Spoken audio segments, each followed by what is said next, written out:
कहानी शुरू होती है एक पपेट थिएटर से, जहां बेस्टर नाम का एक पपेट मास्टर लोगों को अपना पपेट शो दिखा रहा होता है। वो इस काम में बहुत ही माहिर था। वो एक मैजिकल डिस्क की मदद से उन पपेट्स में जान डाल देता था, जिसकी वजह से लोगों को उनका परफॉर्मेंस बहुत पसंद आता था।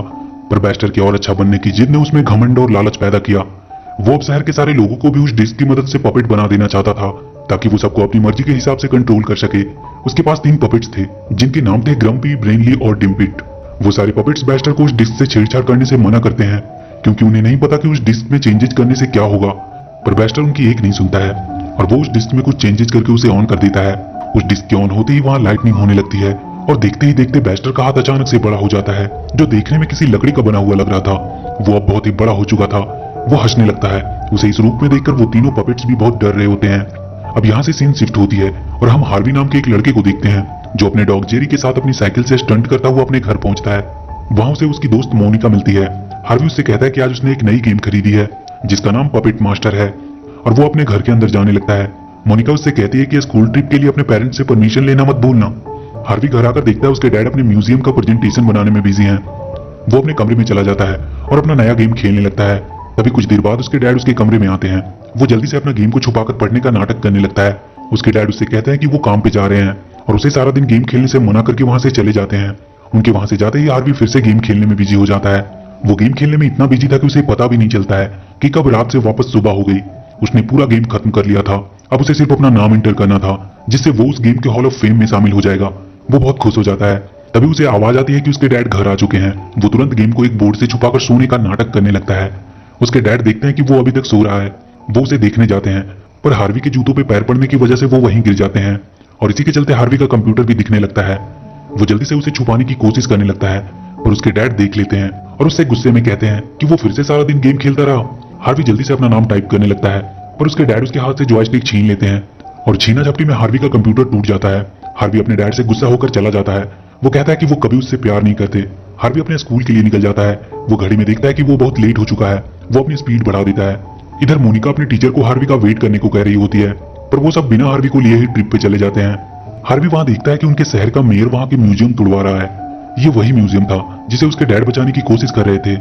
वहां 2 वर्कर अपने जेसीबी से उस म्यूजियम को तोड़ने के लिए बढ़ते हैं, पर जेरी उन्हें रोकने लगता है। हार्वी भी उन्हें रोकने के लिए वहां आ जाता है। वो एक पत्थर उठाकर उनकी तरफ फेंकता है, जो उस जेसीबी के इंजन में चली जाती है, जिसकी वजह से वो खराब हो जाता है और वो जेसीबी आउट ऑफ कंट्रोल हो जाता है। वहीं कुछ दूर पे मोनिका भी छुपकर ये देख रही थी। वो भी हार्वी के चलते अपने ट्रिप पे नहीं गई थी। हार्वी के डैड वहां के मेयर को कॉल करके उस म्यूजियम को तोड़ने से मना कर रहे थे, क्योंकि वो उनकी शहर की एक बहुत पुरानी धरोहर है, जिसे उन्हें अच्छे से संभाल कर रखना चाहिए। पर मेयर उसे बताता है कि अब तक तो वो म्यूजियम टूट भी चुका होगा। वो जल्दी से म्यूजियम की तरफ भागता है। इधर जेसीबी के आगे का हैमर गिरने की वजह से म्यूजियम के आगे बहुत बड़ा सा गड्ढा होने लगता है, जिसमें हार्वी और जेरी गिर जाते हैं। उसे बचाने के लिए मोनिका आती है और वो भी उसके अंदर गिर जाती है। हार्वी को वहां अंदर एक कमरा दिखाई देता है, जहां बहुत से डरावने दिखने वाले पपेट्स रखे हुए थे। हार्वी को वहां मोनिका भी मिलती है। तभी हार्वी को वहां दीवार पे एक डिस्क दिखाई देता है, जो उसे उसके जॉयस्टिक की तरह ही लगता है।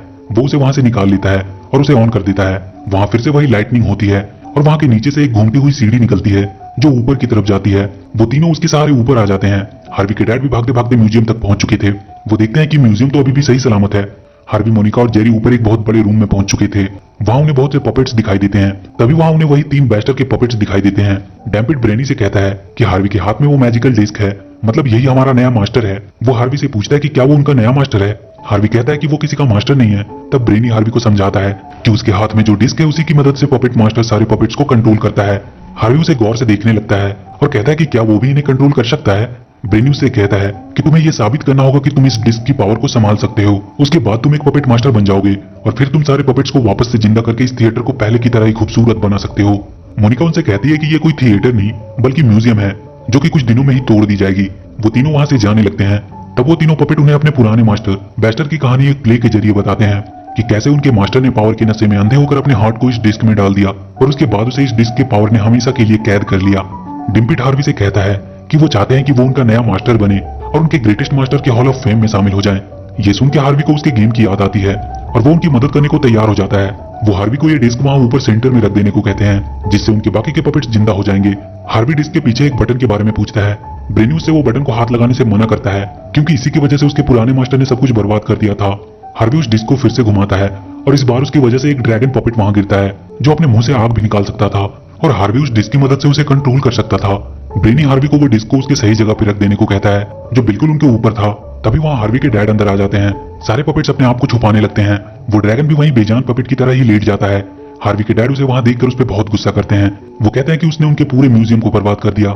हार्वी अपने डैड को समझाने की कोशिश करने लगता है और उन्हें वो मैजिक डिस्क भी दिखाता है और उन्हें सब कुछ बताता है उस मैजिकल डिस्क के बारे में और उन्हें सब कुछ बताता है उन पपेट्स के बारे में। पर उसके डैड उसकी कोई भी बातों का भरोसा नहीं करते हैं। उन्हें लगता है कि हार्वी हमेशा की तरह बस बातें बना रहा है। हार्वी उस ड्रैगन को उठाकर उन्हें दिखाने की कोशिश करता है, पर वो ड्रैगन बिना कोई हरकत किए वैसे ही पड़ा रहता है। हार्वी इस बात से बहुत गुस्सा हो जाता है। वो कहता है कि कभी भी उसके डैड उस पर भरोसा नहीं करते, क्योंकि उन्हें सिर्फ अपने म्यूजियम से प्यार है। उसके डैड भी सोचने लगते हैं कि वो हार्वी पे कुछ ज्यादा ही गुस्सा कर गए और वो उस डिस्क को उसे वापस देने लगते हैं। तभी पीछे से ग्रम्पी उन्हें मारकर गिरा देता है और वो बाकी सभी पपेट्स डिस्क को गिरने से बचाते हैं। ब्रेनी वो डिस्क हार्वी को दे देता है और जल्दी से उसे ऊपर वहां लगा देने को कहता है। हार्वी उस ड्रैगन पे बैठ जाता है और ऊपर की तरफ जाने लगता है। उसके डैड उसके पीछे भागते हैं और वो उस ड्रैगन की पूंछ में लटक जाते हैं। किसी तरह हार्वी ऊपर तक पहुंच पाता है। उसके डैड अभी भी वहीं हवा में लटके हुए थे। वो हार्वी को मना कर रहे होते हैं, पर हार्वी उस डिस्क को वहां सेंटर में लगा देता है, जिसके बाद वो पूरा म्यूजियम ऊपर आसमान की तरफ जाने लगता है। ब्रेनी उससे कहता है कि ये डिस्क को स्टॉर्म क्लाउड से एनर्जी मिलेगी और सारे पपेट्स जिंदा हो जाएंगे। कुछ देर में ही उनका म्यूजियम स्टॉर्म क्लाउड तक पहुंच चुका था और उससे डिस्क को एनर्जी मिलती है, जो वहां बाकी के पपेट्स तक पहुंचती है और वो सब जिंदा होने लगते हैं। पर तभी हार्वी के डैड आकर उस डिस्क को निकाल देते हैं और वो म्यूजियम वापस से नीचे अपने जगह पे आ जाता है। हार्वी अपने डैड पे बहुत गुस्सा करता है कि वो कब उस पे बिलीव करना शुरू करेंगे। वो जाकर डिस्क को उठाता है। वो अब भी काम कर रहा था और तभी वहाँ हॉल ऑफ फेम का बोर्ड उनके सामने उभरता है। वहाँ अब तक के सारे ग्रेटेस्ट मास्टर की लिस्ट में हार्वी का भी नाम होता है। वहाँ के सारे पपेट्स हार्वी की जीत में उसके लिए उसे बधाई देने लगते हैं। तभी हार्वी के नीचे वही सीढ़ी खुलती है और वो सब नीचे के रूम में पहुंच जाते हैं, जहाँ वो डरावने से दिखने वाले पपेट्स रखे थे। हार्वी उन सारे पपेट्स को भी जिंदा करने का सोचता है। सब उसे ऐसा करने से मना करते हैं, पर हार्वी कहता है कि वो अब एक मास्टर है, इसलिए वो इन सबको भी जिंदा करेगा। वो उन सबको जिंदा करने की कोशिश करने लगता है, पर वो डिस्क काम नहीं कर रहा था। वो उस डिस्क के पीछे के बटन को दबा देता है। उसके ऐसा करते ही वहाँ नीचे से एक बॉक्स निकलता है, जिसमें उन पपेट्स का पुराना मास्टर बैस्टर होता है। बैस्टर अपने पावर से वहाँ के पपेट्स को जिंदा करने लगता है, जो सब उसके गुलाम थे। ग्रम्पी उसे ये सब बंद करने को कहता है, पर वो उसे और ब्रेनी को भी अपना गुलाम बना लेता है। हार्वी अपने डिस्क की मदद से उसे रोकने की कोशिश करता है, पर बैस्टर उसे वो डिस्क उसे दे देने को कहता है। पर हार्वी उससे कहता है कि वो उसे हराकर इन सबको उसकी गुलामी से आजाद करवा देगा। बैस्टर उस पर हमला कर देता है और उससे वो डिस्क छीनने की कोशिश करने लगता है। हार्वी को बचाने के लिए उसके डैड आगे आते हैं, पर बैस्टर अपने पावर से उन्हें भी एक पपेट बना देता है और वहाँ के सारे पपेट्स हार्वी को पकड़ने के लिए उसकी तरफ जाते हैं। बैस्टर हार्वी के हाथ से वो डिस्क छीन लेता है। वो तीनों किसी तरह अपने आप को उन पपेट से बचाकर वहाँ के दरवाजे के थ्रू एक दूसरे रूम में आ जाते हैं। वो जगह उन्हें एक लैब की तरह लग रही थी। ये वही जगह थी जहाँ बैस्टर ने उस डिस्क में चेंजेस किए थे। मोनिका हार्वी से कहती है कि उन्हें बैस्टर से वो डिस्क हासिल करनी होगी, तभी उसके डैड और वो पपेट्स वापस आ सकते हैं। हार्वी को वहाँ बैस्टर की तस्वीर दिखाई देती है, जिसमें उसकी हार्ट की जगह वो डिस्क लगी थी। वो अब वहाँ से बाहर निकलने की कोशिश करने लगते हैं। तभी जेरी उन्हें एक रास्ता दिखाता है, वहाँ एक लिफ्ट थी ऊपर जाने के लिए। वो उसके सहारे ऊपर जाने लगते हैं। बैस्टर बाहर आकर शहर के लोग और पूरे शहर को ही पपेट्स में बदलने लगता है। तब तक हार्वी और मोनिका भी ऊपर पहुंच चुके थे। हार्वी चुपता हुआ बैस्टर के नजदीक पहुंचता है और किसी तरह उससे वो डिस्क छीन लेता है और वो भागकर उस डिस्क को वापस से उसकी जगह पे लगा देता है, जिससे उसके डैड और वो तीनों पपेट्स वापस से जिंदा हो जाते हैं। पर बैस्टर फिर से वो डिस्क हार्वी से छीन लेता है और उसे वहां ऊपर से नीचे फेंक देता है। पर उसके डैड उस ड्रैगन को लेकर आते हैं और उसे बचा लेते हैं। वो कहते हैं कि उसे किसी भी हाल में इस बैस्टर को हराना होगा, नहीं तो वो पूरे शहर को पपेट्स में बदल देगा। हार्वी उसे रोकने पहुंचता है। वो बैस्टर अपने बैट्स को उस पर हमला करने भेजता है, पर ड्रैगन की आग से वो सारे बैट्स खत्म हो जाते हैं। बैस्टर अब भी अपने पावर से उन पर हमला कर रहा होता है। हार्वी उसके हमलों से बचने की कोशिश कर रहा था। वो अपने डैड से उसका ध्यान भटकाने को कहता है और वो जाकर उससे वो डिस्क छीन लेगा। वो सब बैस्टर की तरफ बढ़ते हैं। उसके डैड वहां से जंप करके बैस्टर तक पहुंचते हैं और वो जल्दी से कूदकर उसके हाथ से वो डिस्क छीन लेता है। पर बैस्टर मोनिका को पकड़ लेता है और उसके बदले में उससे वो डिस्क वापस मांगता है।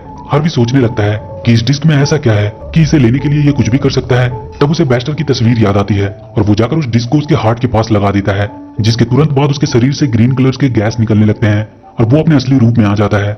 बैस्टर हार्वी को उसके वापस से असली रूप में लाने के लिए थैंक्स बोलता है और वो गायब हो जाता है। सारे लोग जो पपेट्स बन चुके थे वो वापस से ठीक हो जाते हैं।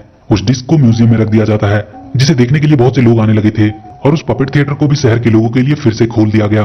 और इसी के साथ ये मूवी यहीं खत्म हो जाती है। तो वीडियो अगर अच्छी लगी हो तो please do like and share the video. Subscribe to my channel and press that bell icon